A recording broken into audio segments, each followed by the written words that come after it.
Hi, everybody. I'm Alex Toenniges. I'm a guild-certified Feldenkrais practitioner and also a bassoonist. So I teach the Feldenkrais method, and I have my bachelor's of music in bassoon from Arizona State in 2015, and I did my master's of music in bassoon performance, finishing in 2017.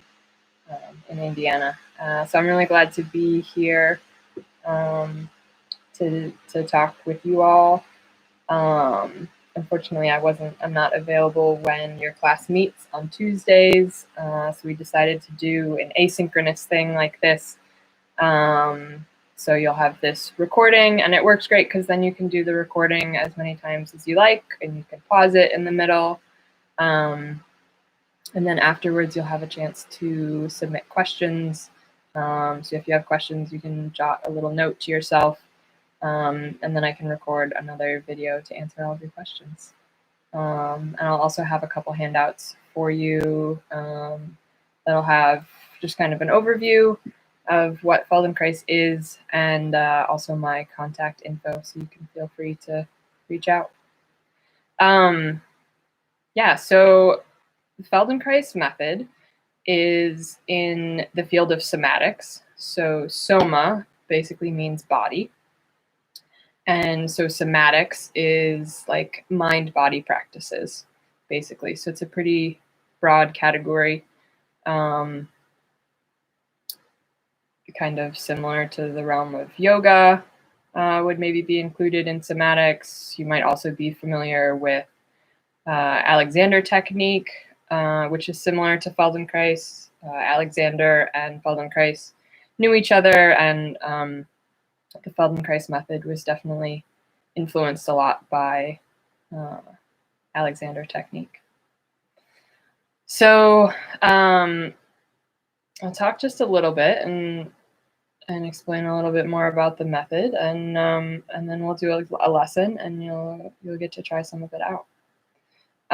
So Feldenkrais was developed in the 20th century by Dr. Moshe Feldenkrais. And Dr. Feldenkrais was a physicist and an engineer. And he grew up in what is present-day Ukraine. And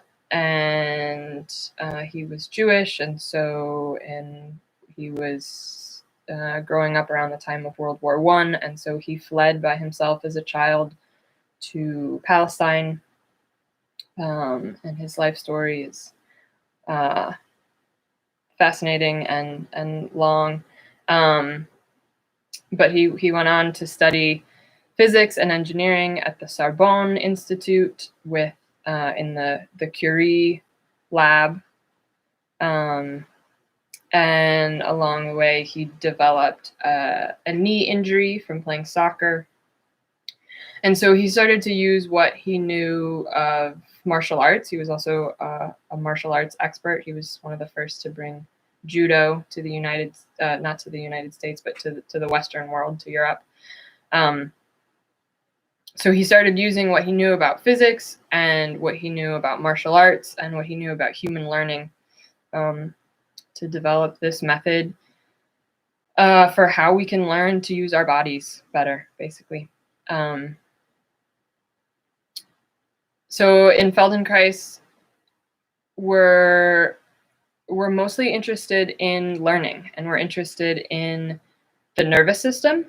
So how our brain and all our nerves throughout our body connect with our muscles to tell us how to move. So as musicians, this is super useful for us to address injuries and prevent injuries. I can't tell you how many people I struggled with wrist and forearm injuries in grad school, and I can't tell you how many other of my friends and colleagues have been injured. So it's definitely something to take seriously. And then also Feldenkrais, with its emphasis on learning and how we learn, is a really valuable tool for how we practice and how we teach, how we can become our own teachers, how we can teach others, and what those conditions are that that create learning.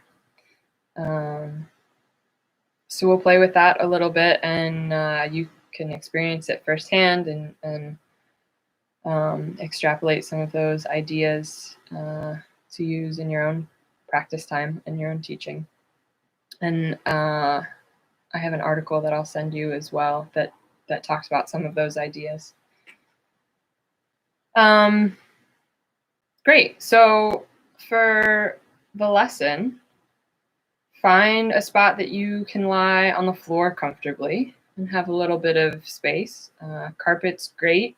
If you're on a hard floor, maybe a blanket or a towel to lay down under you. Firm surface is great, but you also want to be comfortable. Have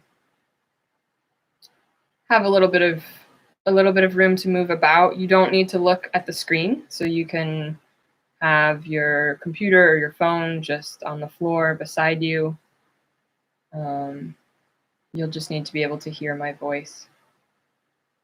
So find a spot and get situated. You can pause the video, of course, if you need to get up and rearrange things a little bit. And have your shoes off. If you wear glasses, take off your glasses. If you have a belt, go ahead and take that off, or take things out of your pockets. Ideally, you'll have on comfy clothes like pajamas or sweatpants are great. And when you're ready, come to lie on your back.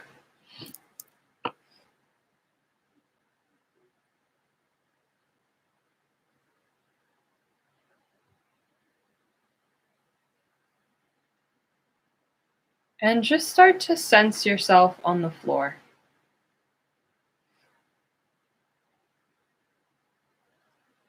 Just lie on your back with your legs long. You can have if you need to, you can have your knees bent and your feet standing. Otherwise, you can have your legs long, your arms somewhere at your sides.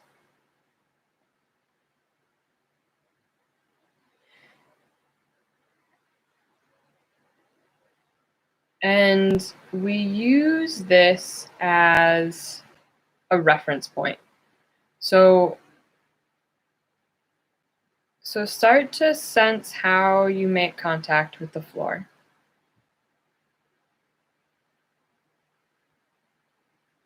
And notice, first of all, where do you touch the floor and where do you not?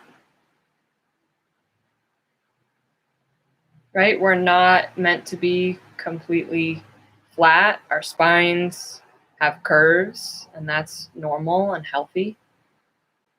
So it's not that we're supposed to be lying completely flat on the floor. And so notice, where do you touch the floor? And where is there a little bit of space between you and the floor?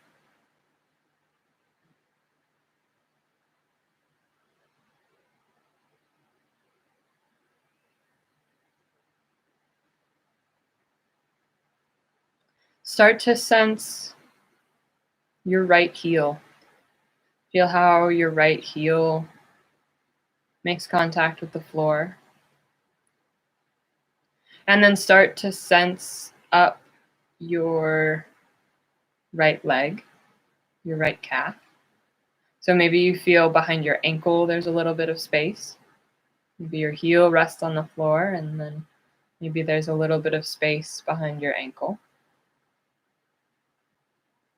And feel, does your calf, your lower leg rest on the floor?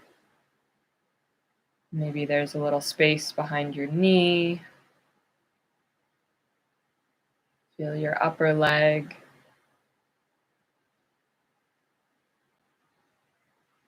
And get a sense of the length of your leg.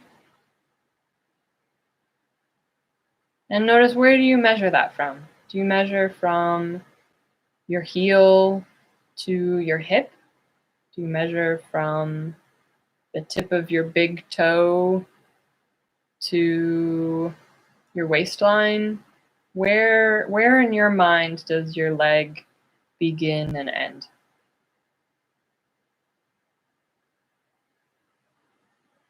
And of course, that's a bit of an abstract idea because really our legs are not separate from us.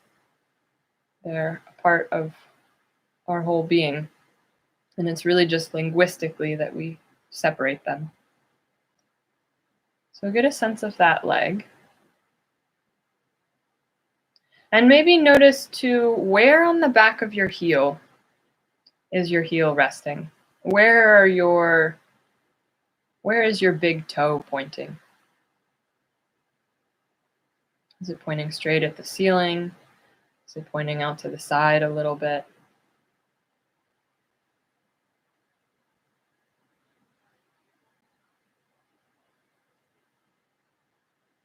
And then come over to your other heel and notice how that heel makes contact with the floor.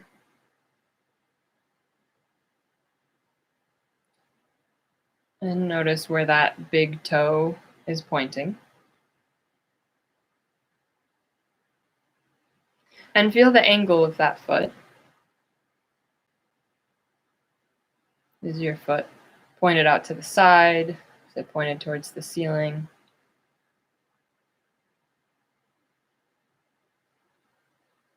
And follow up the leg.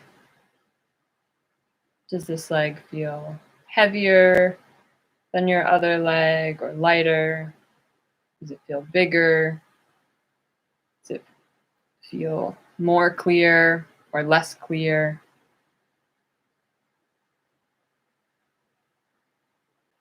Sense that space behind your knee, the contact of your upper leg with the floor. And there's nothing you need to change. For right now, we're just noticing, creating a baseline image that we can come back to and compare later. So Feldenkrais was a scientist, and he knew that if you want to do a good experiment, right, and also if you want to learn, you have to have something to compare to before and afterwards so that you can sense whether there's a difference. So get a sense of this leg as a whole, the length of this leg, the shape of this leg. And maybe also to notice where your midline is. So if you briefly get a sense of, you can follow down from your nose, the middle of your chin, middle of your collarbone, your breastbone, your belly button, the center of your pubic bone.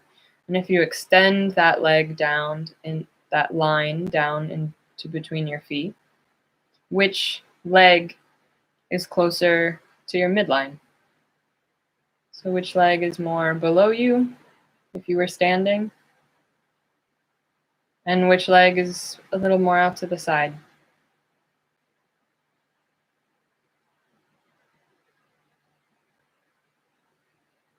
Good. And now sense your hips.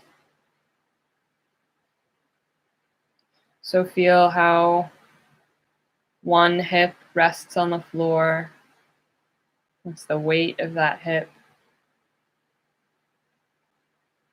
And what about the other hip? Which hip does your attention go to first? Which one feels heavier? Just to start to sense. We're not meant to be symmetrical. We'll all always have differences from one side to the other.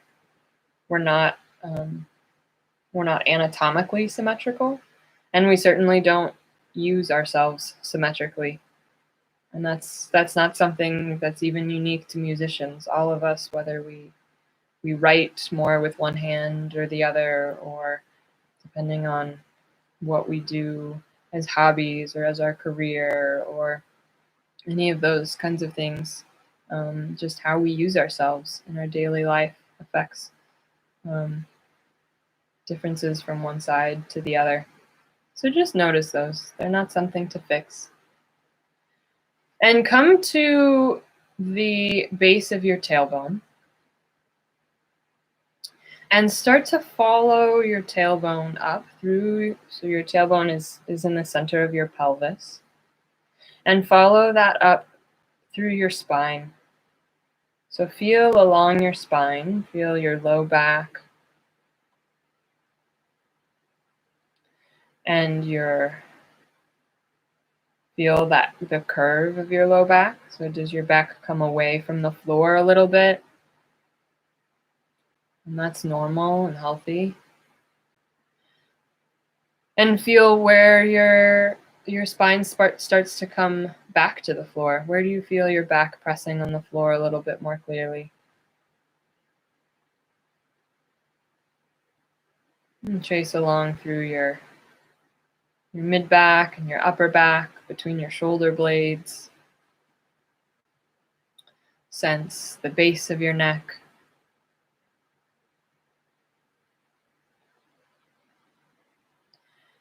And then feel the curve of your neck. So your neck also probably curves away from the floor. And sense how much space is there behind your neck there.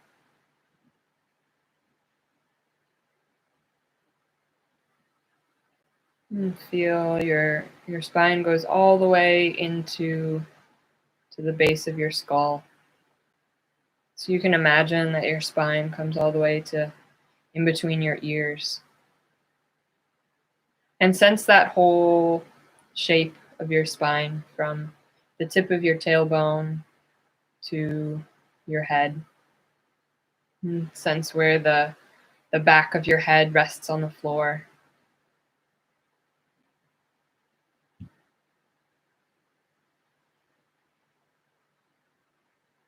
Sense the length of your spine.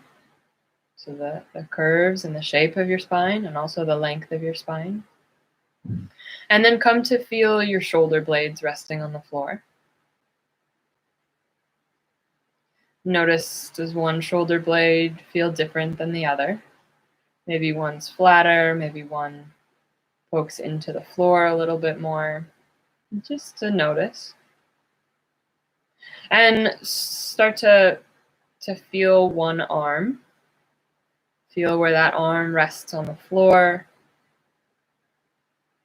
Where does it touch the floor? Where does it not? What's the length of this arm? However you measure that.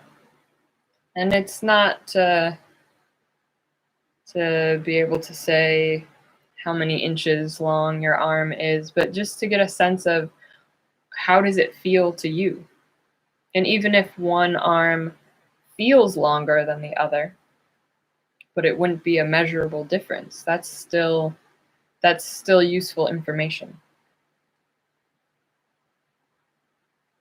So sense the length of this arm, and sense the shape of this arm. Is your elbow bent? How much space is between your arm and the side of you? And which way is your palm facing?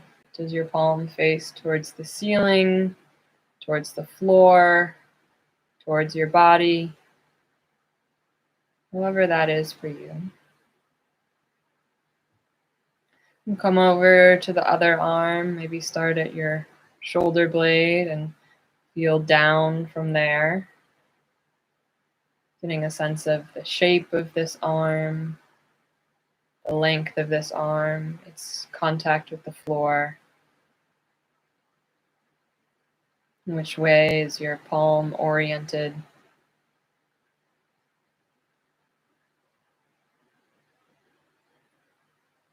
Good.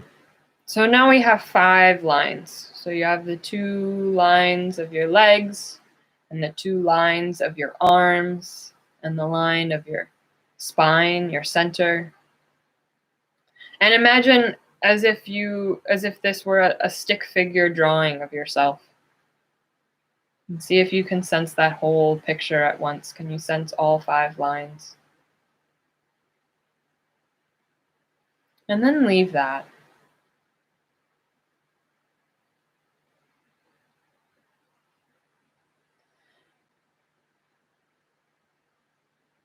And go ahead and bring your attention to your breathing. Just notice the rise and fall of your breath. And maybe place a hand somewhere on your belly, on your abdomen, on your chest.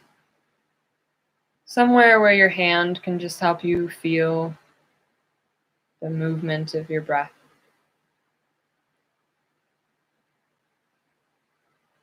And maybe notice, is your hand above your belly button or below your belly button? Where do you feel your breath the most? You might also feel your breath in your sides or in your back.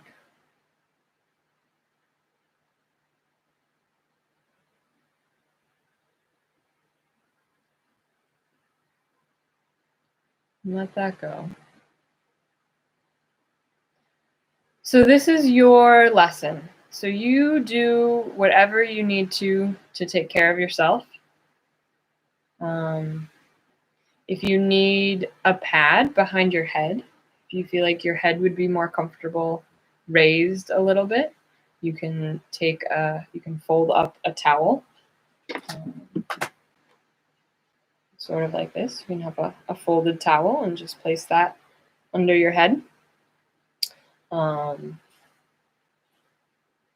Do whatever you need to do to support yourself, especially if you're injured. Especially if you're injured, please be gentle with yourself. Don't do anything that causes more pain or discomfort. Even if you just lie there and imagine the lesson, or just lie there and rest and let these words wash over you. Your brain will still take it in and process and make sense of what's happening. I don't know if any of you have this experience of practicing without your instrument, or just practicing in your mind if you're a musician or an instrumentalist. But the same thing happens in our brain when we imagine a movement as when we actually do the movement. So we're not interested so much in the movements themselves as in what takes place in our nervous system when we're doing that. So please be gentle with yourself. Rest whenever you want to rest. And you can also, if you fall asleep during the lesson, that's fine. If you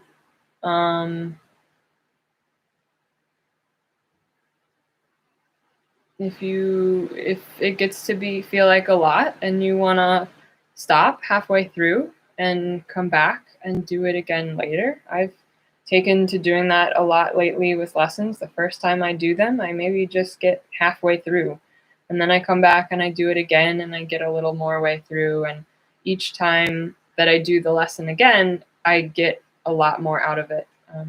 This lesson that I'm going to teach today, I've done tens of times, and each time it's different. Each time I learn something new.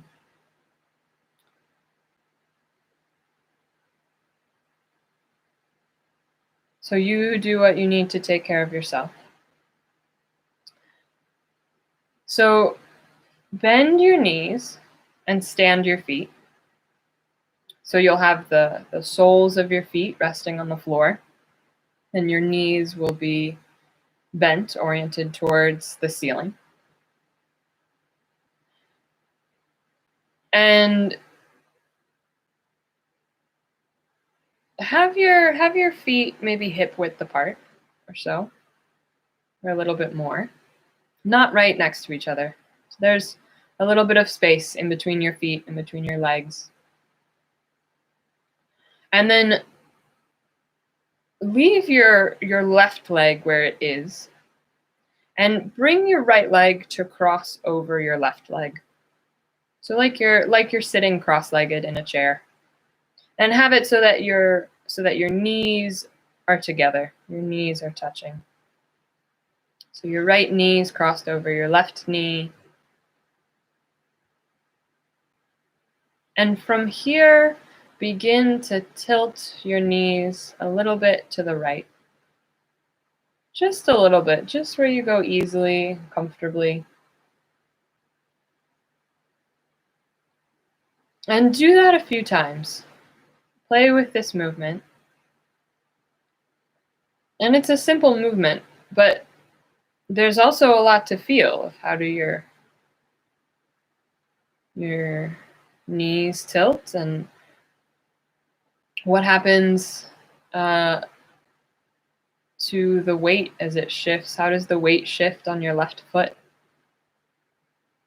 Does the weight come more towards the inside of your left foot and the outside edge of your foot lifts away from the floor?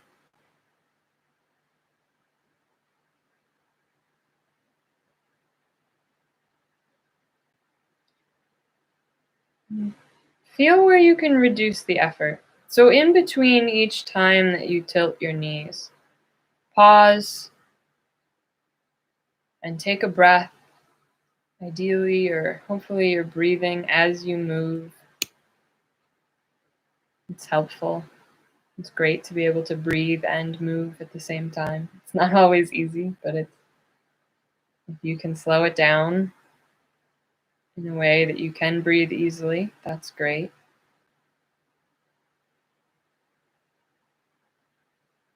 And feel how as you tilt your knees towards the middle or towards the floor,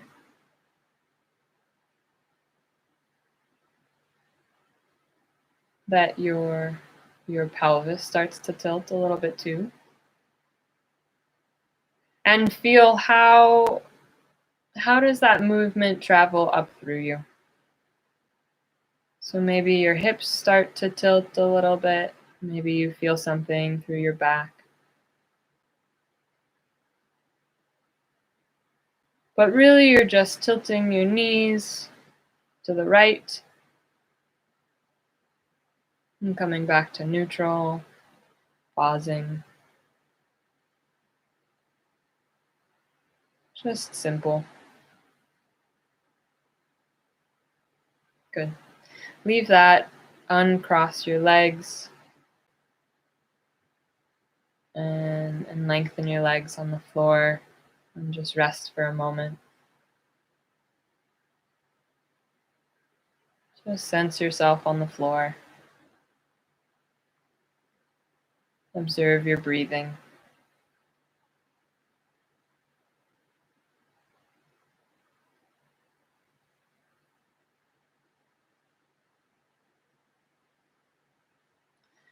Bend your knees and stand your feet again, like we were just doing, and leave your left leg where it is and cross your right leg over your left.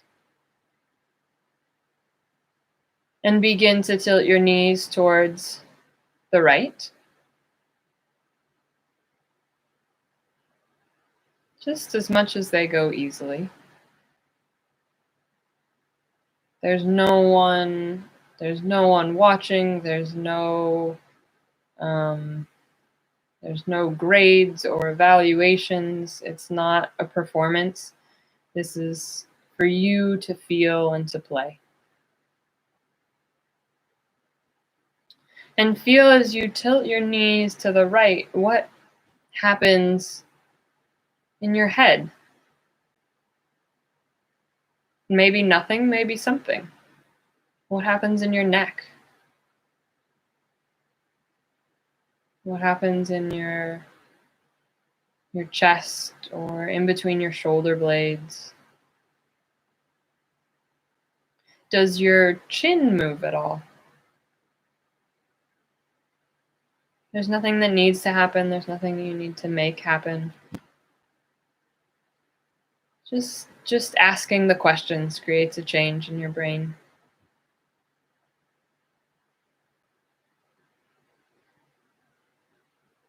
Good. Uncross your legs. Just have your feet standing.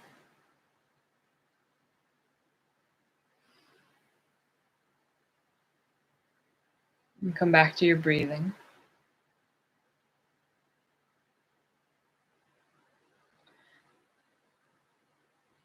And now bring your arms towards the ceiling and place your palms together. So if you need to, you can look at the screen and I'll show you. So you have your arms are towards the ceiling with your palms together, your elbows more or less long. And your feet are standing, your knees apart, your feet apart. And just begin to tilt this triangle to the left. So your two arms make a triangle along with your shoulders. And you're going to tilt your hands and your arms to the left in such a way that your right shoulder comes a little away from the floor. And your elbows stay long. So you're tilting this whole triangle. And it doesn't have to go much. Maybe you start just in your imagination, or maybe it just goes, maybe your hands just move a few millimeters. That's great. And each time you come back to the middle, you pause, you take a breath, and you see where is there extra effort that you can let go of.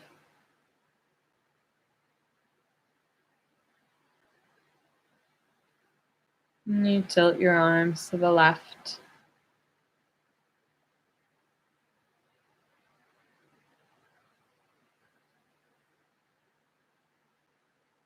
And you feel how you can breathe as you tilt your arms.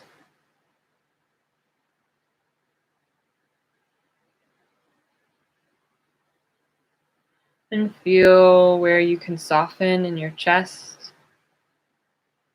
And you feel as your right shoulder blade comes away from the floor a little bit more. Your left shoulder comes towards the floor, maybe presses into the floor a little bit more.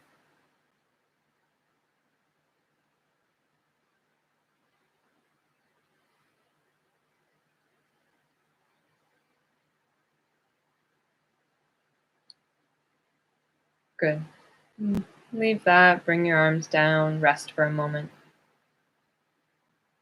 And especially because I can't see you, you please take the liberty of resting, bring your arms down whenever you like. You can pause the video if you need to do a little bit more, if you're still curious, and you can bring your arms down, you can rest whenever you like.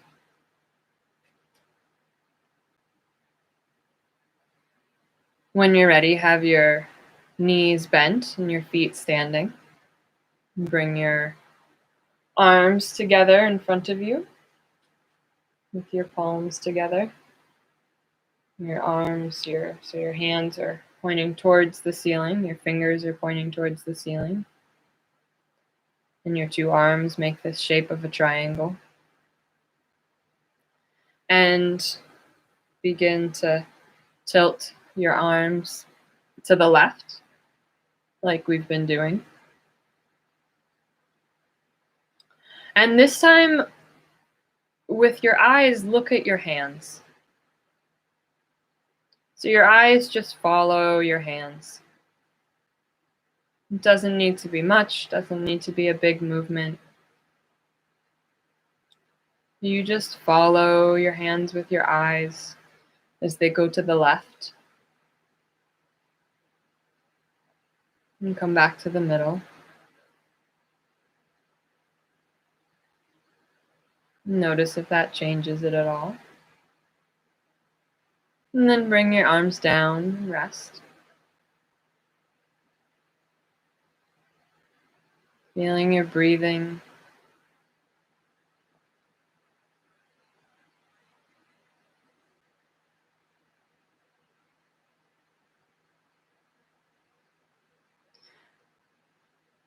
So for me, I think I got into Feldenkrais the summer before my junior year of college, when I was at Bayview Music Festival in northern Michigan, in Petoskey.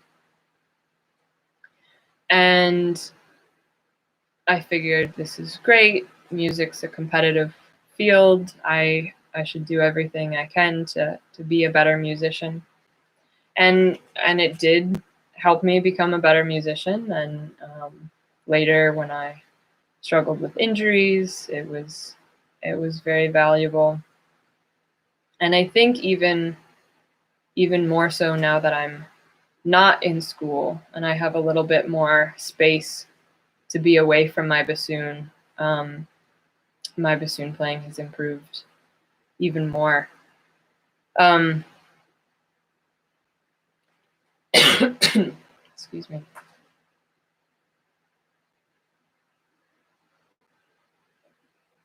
But I think that the Feldenkrais method and this work also gives us an opportunity to notice our reactions to things and how we relate to different things in our lives. I know I was very anxious, I suppose, and stressed about school. Music's a very competitive world, and I grew up with a really rigorous education, and whether it was pressure that I put on myself or pressure that was external, I felt a lot of pressure to succeed. And in these Feldenkrais lessons, we really learn that we learn best when there's not pressure and we feel comfortable to explore and to play. We learn to move in the same way that babies learn to move. So Dr. Feldenkrais was really influenced by watching young children and how they explore crawling, or well, first creeping and then crawling and then standing and walking. And they just play. They don't have any sense of that there's a lesson tomorrow to prepare for or a performance coming up. They just play and they do what feels nice, and they play when they're curious and when they're interested. And when they're tired, they leave it and rest and do something else. And so I think I found for myself that in doing Feldenkrais, it wasn't just my relationship with music that changed, but it was my whole self. I became a lot more comfortable with who I am and confident and a lot more aware of how I feel in the moment and what I need, and then I'm better able to articulate that and to express that to other people, to relate to other people. And also definitely over the years to develop a healthier relationship to music and how much do I want to play and how do I fit music into my life in a way that feels good, even if that's not to play music full time as a career. Maybe that's just to play part time, or maybe that is to play full time, or maybe it's to teach more than to play, or to play more than to teach. But yeah, I would love to have young people be. I would love you all to be encouraged to explore that and to have space for what feels good to you. So go ahead to bend your knees, stand your feet. Bring your arms out in front of you towards the ceiling with your palms together. And continue tilting your arms to the left, as we've been doing.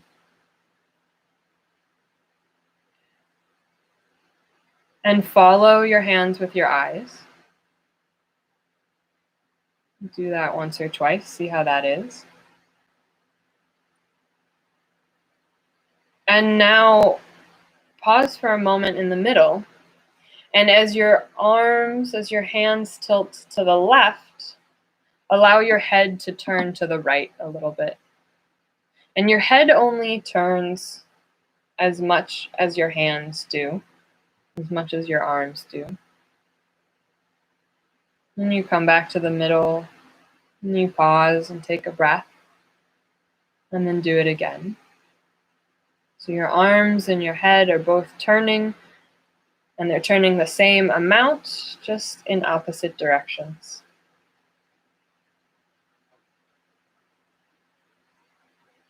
Do that a few times. And then come back, let your eyes follow your hands as you tilt your arms to the left.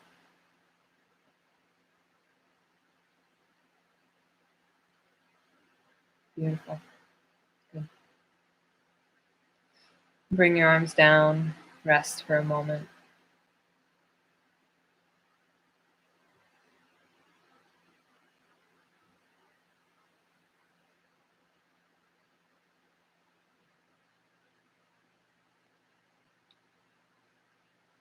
Bend your knees, stand your feet. Bring your arms towards the ceiling in front of you with your palms together to form this triangle. Allow your eyes to follow your hands as your hands tilt to the left.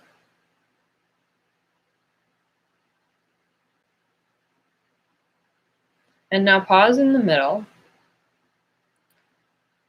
And you're going to continue taking your arms to the left, but turn your head to the right. And still allow your eyes to follow your hands.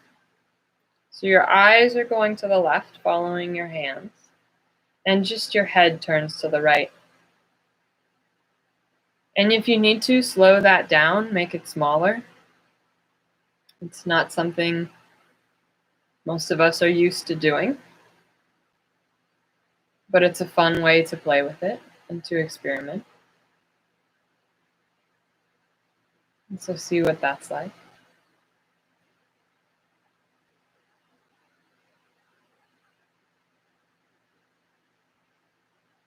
And then come back to the middle, pause for a moment, and then take everything to the left.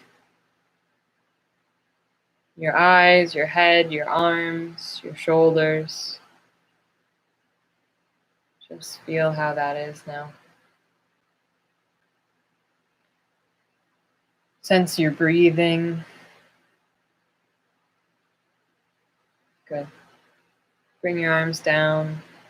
Lengthen your legs. Pause. Rest.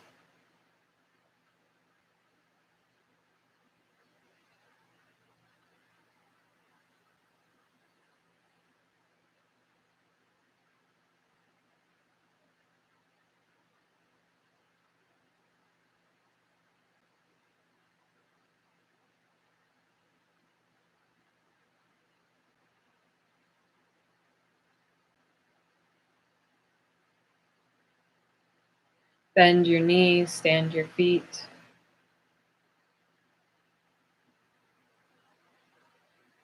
Leave your left leg where it is and cross your right leg over your left.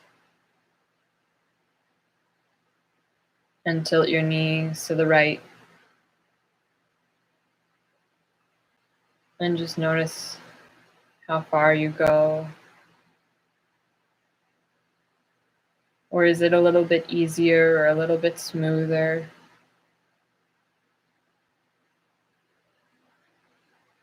Good. Uncross your legs, lengthen your legs on the floor.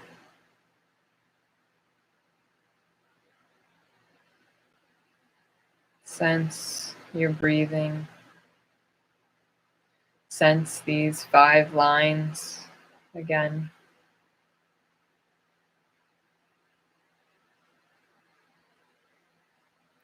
And notice we've only done one side so far. We've only gone in one direction. And so one side of you might feel different than the other side. And that's okay. Those differences are really useful to notice that contrast.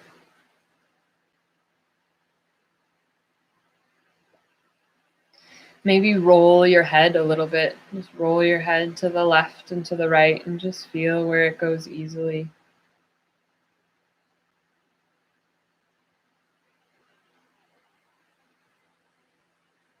I was in a car crash the other day and have some whiplash from that, so my neck has been very stiff the past couple days.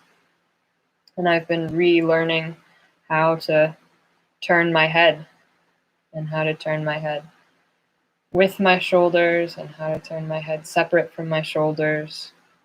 And it's given me a whole new appreciation all over again for the value and the effectiveness of this work. It's really huge. Leave that. Bend your knees, stand your feet. Cross your left leg over your right leg. Leaving your right leg where it is, so your leg will be a little bit off center, and that's okay. And before you do anything, just stay here and just imagine tilting your knees to the left. You don't need to do anything, just feel in your imagination. And for some people, it might be difficult to imagine. For some, it might be easier. And just notice what you can do easily. With imagination also, you don't need to concentrate really hard. You don't need to grit your teeth. If it's not clear, if the image isn't clear in your mind, that's okay. Just feel what it would be like to tilt your knees to the left. And feel what might happen in the rest of yourself. Can you sense how that movement might travel into your pelvis, your hips, or up your spine? Would it resonate into your neck or your head at all?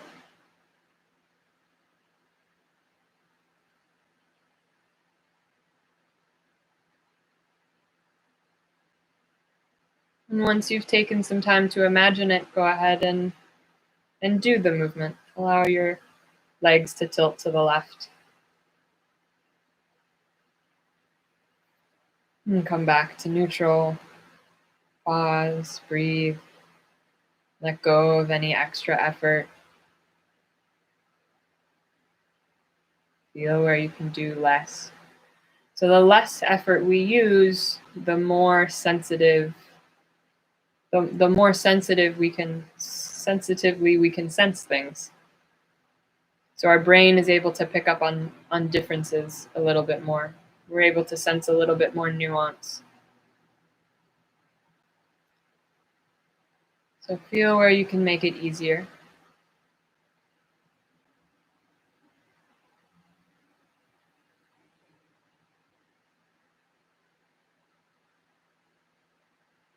And sense as you tilt your knees, how does the movement travel through you?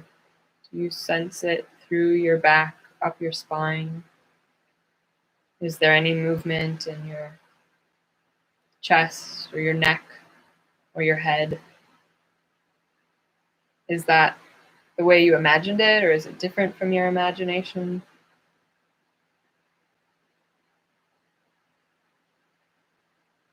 Good. Leave that, uncross your legs, lengthen your legs, just rest for a moment.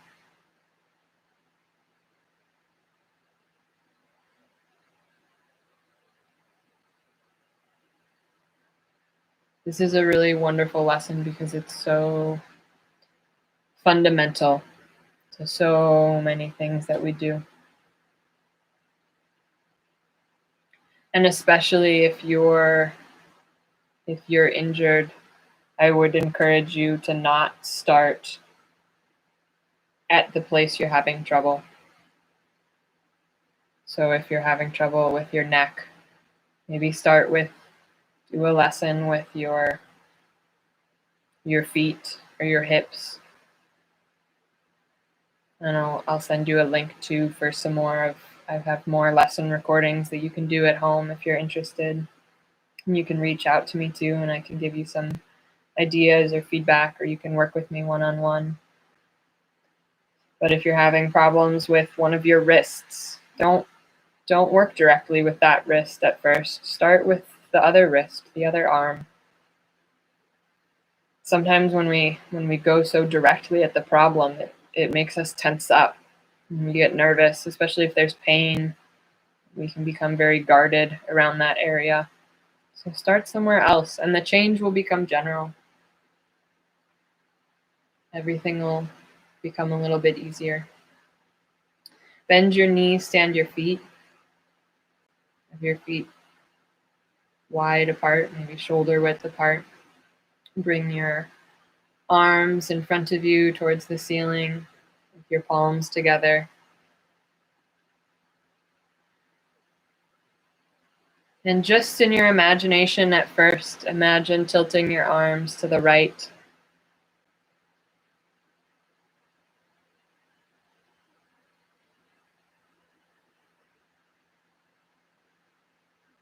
See how much detail can you fill out in your imagination.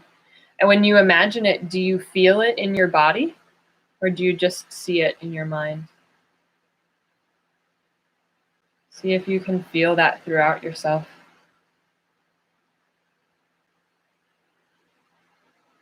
And in your imagination, your eyes can follow your hands. Once you've taken some time to play with that in your imagination, you can go ahead and do the movement, tilting your arms to the right, leaving both elbows long, so your left shoulder blade comes away from the floor. Feel where you can soften your chest. Your chest can turn a little bit to the right. And it doesn't have to be much. If your fingers only move a few millimeters, that's great. And it'll change. You'll notice a difference. If not this time, the next time you do the lesson, or when you do a different lesson, or maybe in a few weeks from now.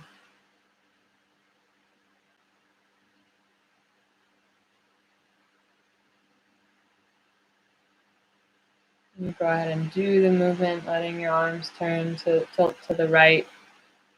And let your eyes follow your hands. Just notice what that's like. Maybe you can even imagine that it's your eyes pushing your hands. That you initiate the movement from your eyes. That looking to the right is what causes your arms to move.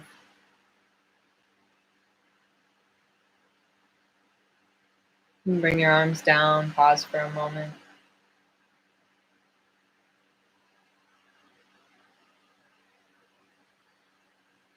When you're ready, bring your arms up again into this triangle. And begin tilting your arms to the right. And this time, look to the left.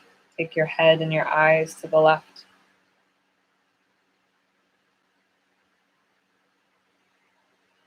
How do you coordinate that opposite movement? Again, it doesn't need to be big. Just do what's easy for you. And then come back, take your eyes with your arms again, moving everything to the right. And bring your arms down, pause for a moment.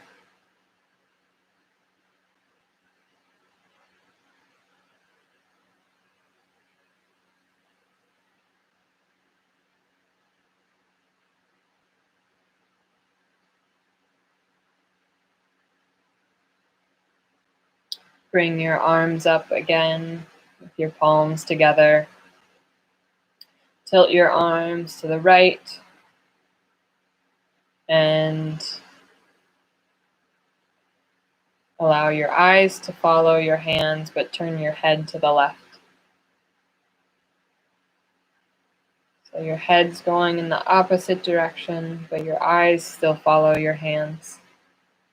Slow that down if you need to. Make it small.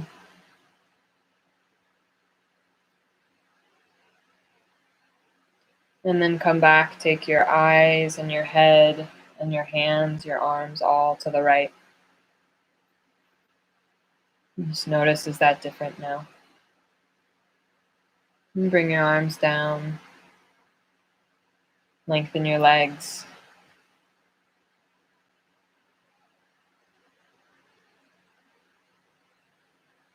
Bend your knees, stand your feet.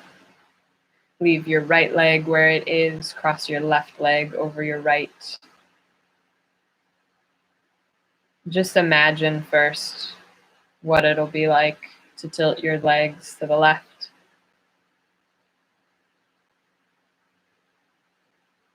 How far do you think they'll go? How easy will it feel, or how smooth?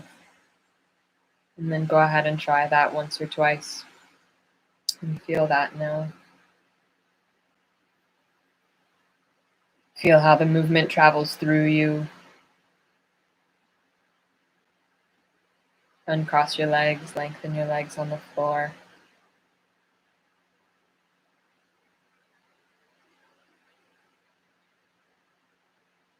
And sense your 5 lines again, those 2 lines of your legs, and the 2 lines of your arms, and the midline of your spine.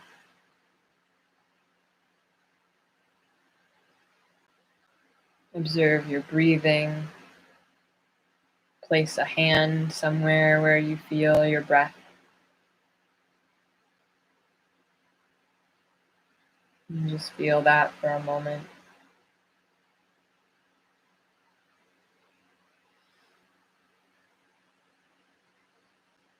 You can stay here as long as you like, and then slowly, when you're ready, bend your knees and roll to one side, and slowly roll on up to sit and to stand, taking your time. You have all the time in the world.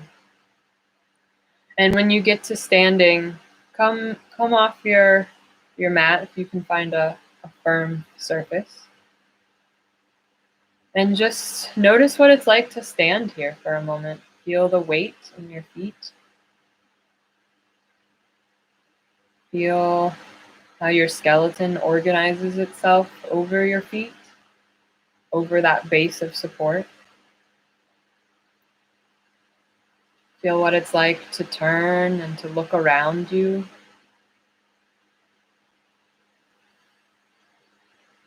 Observe your breathing and standing. And give yourself a little bit of time to walk around and to let this sink in before you go on to your next thing. Please send in any questions that you have, especially because I don't have you in front of me to watch and to interact with. I'm really curious to hear about your experience and what kinds of questions you have. You can also reach out to me one-on-one if you'd like to talk more. I'm happy to talk on the phone, or I offer private sessions if that's something you're interested in. And I know I'm a little bit focused towards musicians and instrumentalists. So if you're a dancer or an actor or a singer or anybody else, I'm sorry if I left you out a little bit in my languaging.